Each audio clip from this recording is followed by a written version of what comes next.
Shabbat is mentioned, practiced, and debated a lot in this series. Shabbat is still practiced today by the Jewish people, but Christians call it the Sabbath.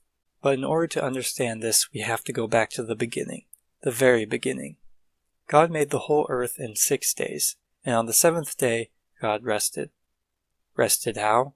God can't get tired, so this wasn't a rest to regain energy. This was to take a step back, to observe, to sit in what he had created, like an artist just sitting there staring at his painting. That's why the term is to observe the Sabbath day, because it is all about observing. Fast forward a bit to Moses. During the time of Moses, God was establishing the Jewish people as an actual nation. This included many laws, some of which being the 10 Commandments, one of which focuses on the Sabbath. Exodus chapter 20 verses 8 through 11 give the main gist of the law. God commands that absolutely everyone must not work on the seventh day. This was apparently very serious because Exodus chapter 31 says that anyone who doesn't observe the Sabbath day must be put to death. That sounds very extreme, doesn't it? Extreme, strange, and a little upsetting. But what you have to understand is that these laws aren't how things should be. Jesus himself points out in Matthew 19:8 that Moses' laws aren't perfect rules. However, Jesus was also very clear that we can't ignore the laws.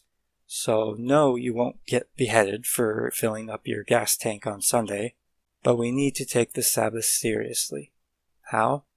Well, that's a good question with a complicated answer. Each denomination would probably say something different, and it would also depend on our culture and our daily lives. Of course, the main thing you need to remember is the beginning. God is like a poet in action. God dwelled in creation on the seventh day. To us, our normal dwelling place is our home, but on the seventh day, we are called to dwell in creation. What specifically?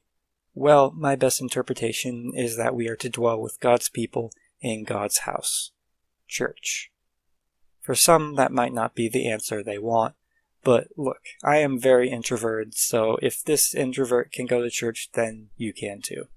And I also know that for some of us, our jobs require us to work on Sunday.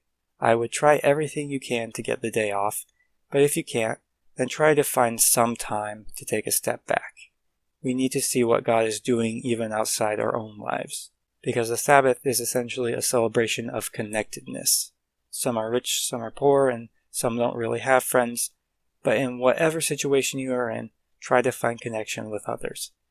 And even if you are like Mary and have been out of the faith for a while, Jesus is cheering you on to try it again.